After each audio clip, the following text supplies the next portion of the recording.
and welcome to Songs for the Struggling Artist, the blogcast. My name is Emily, and in this podcast, I read you a blog.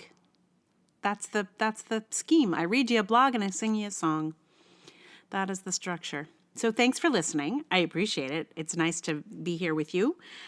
Today's blogcast is based on an experience that I had when I was seeing one of my Feldenkrais clients.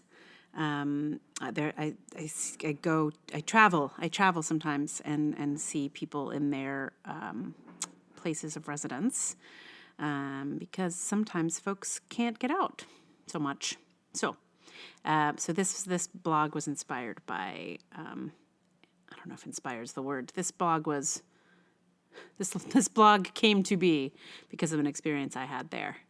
And it is called Thoughts on Defiance. He poked his head out of his apartment as I waited for the elevator. He then came out with his dog and followed me into the elevator.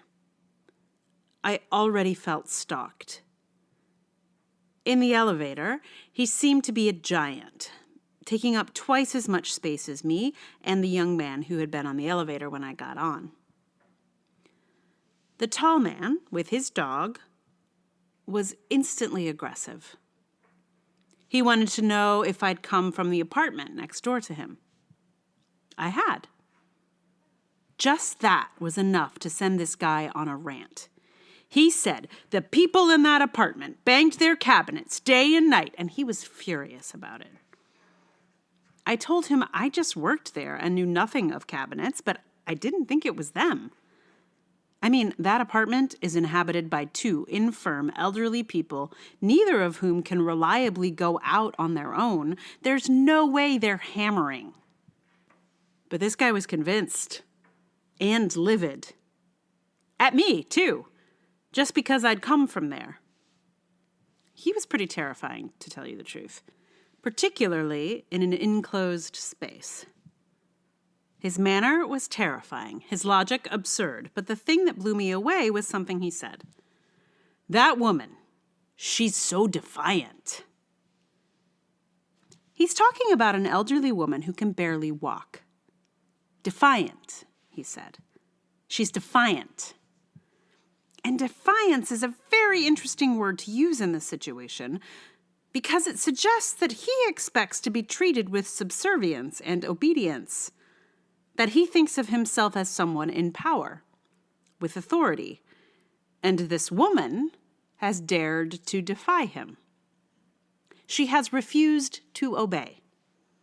He has told her to stop banging the cabinets, something she is definitely not doing, by the way, and she not only pays him no mind, but she doesn't respect what he thinks should be his authority.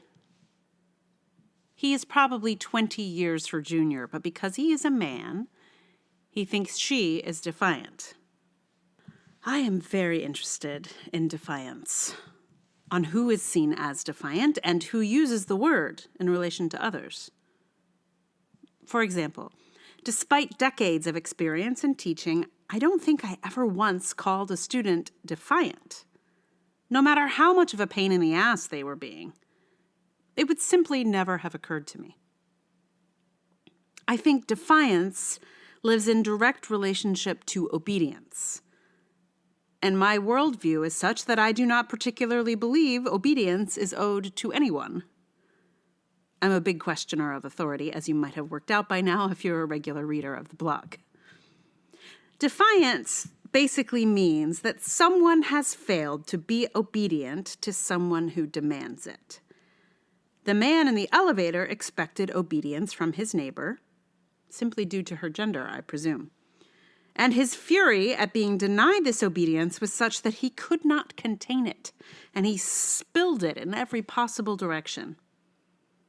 I think he thought to himself when he saw me, a woman younger than me. Since I can't get that older woman to obey me, I bet I can make this one obey. Sorry, Charlie. You have no authority over me. And also you met a witch in the elevator. and now you are nothing but a pile of ash.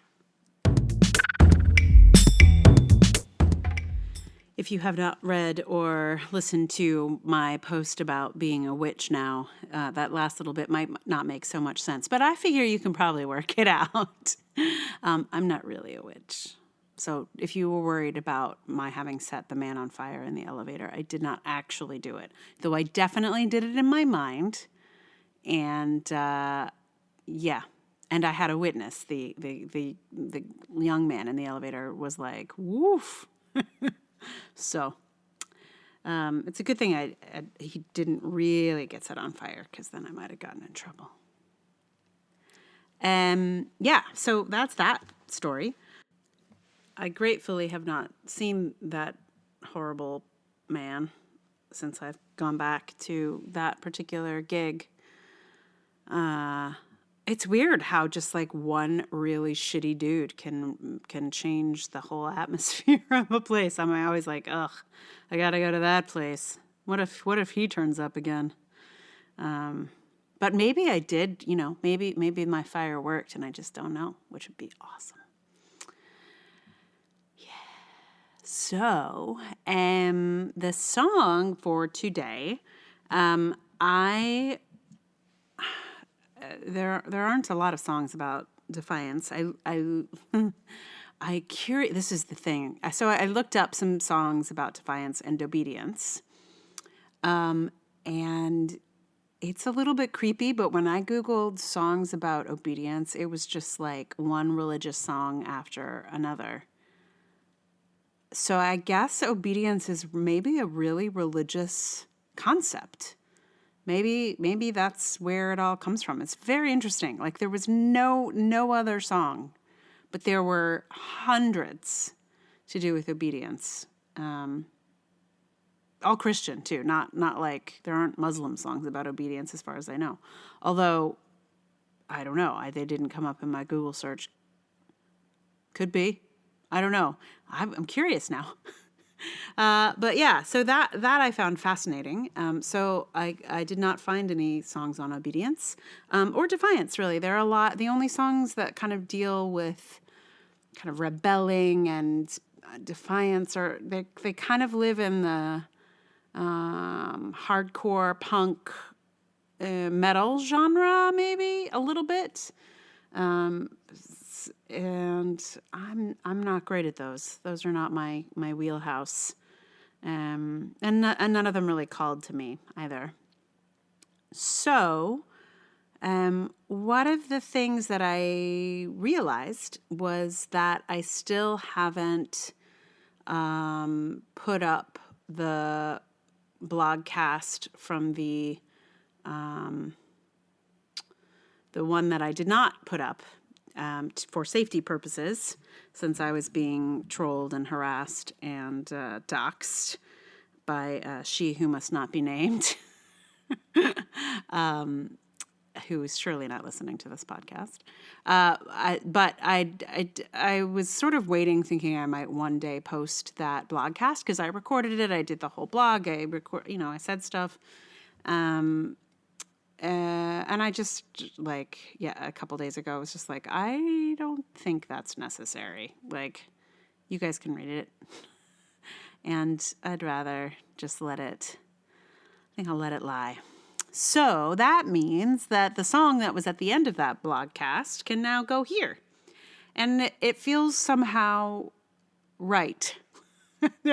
First of all, the song is a little bit... it's a little bit about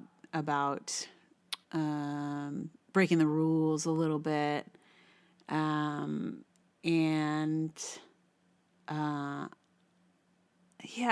think its former position felt a little bit defiant to me.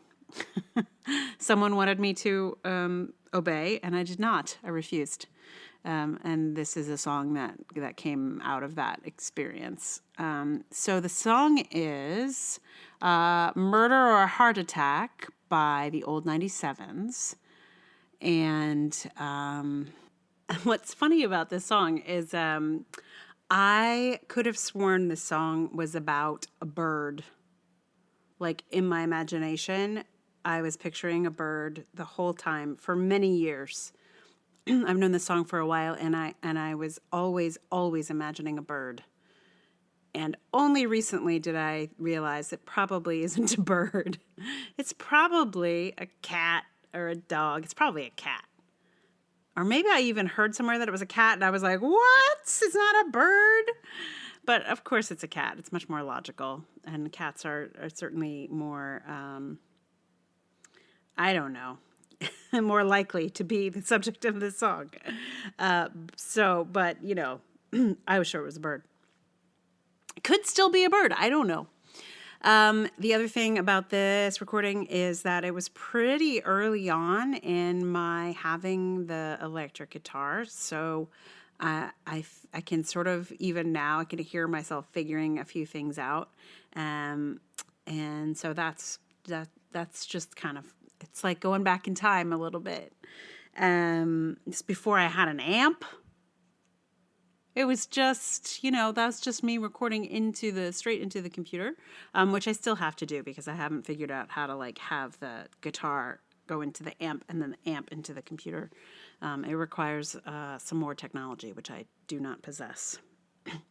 So the other thing, the reason that the song was where it was on that former blog was that at the time, I think I felt like recording that podcast was, in fact, leaving myself open to a murder or a heart attack. So it felt like a real genuine risk.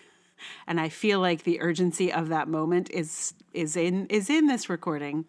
I no longer feel like I am leaving myself open to a murder or a heart attack at this particular moment. Thank goodness. Phew. But meanwhile, here is murder or a heart attack. And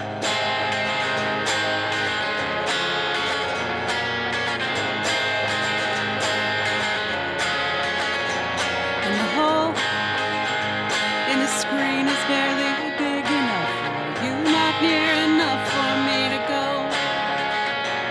And the whole damn complicated situation could have been avoided if I'd only shut the window.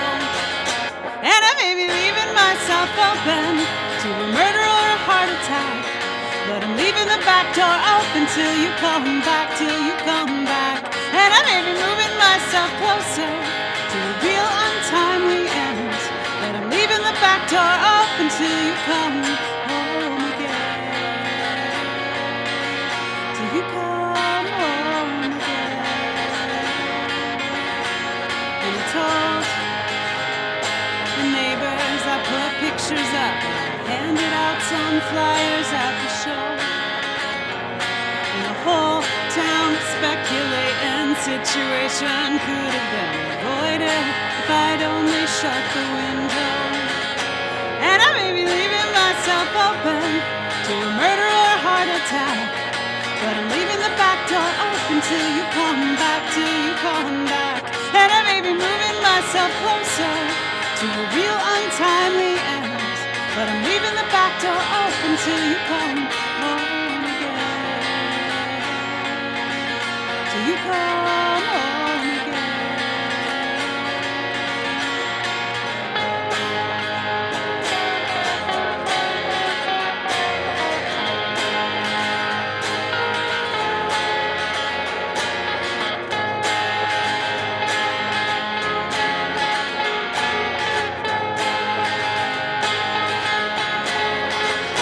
And I may be leaving myself open to a murder or a heart attack, but I'm leaving the back door open till you come back, And I may be moving myself closer to a real untimely end, but I'm leaving the back door open till you come home again.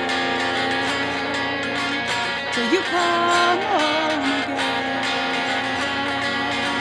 Till you come home again. Till you come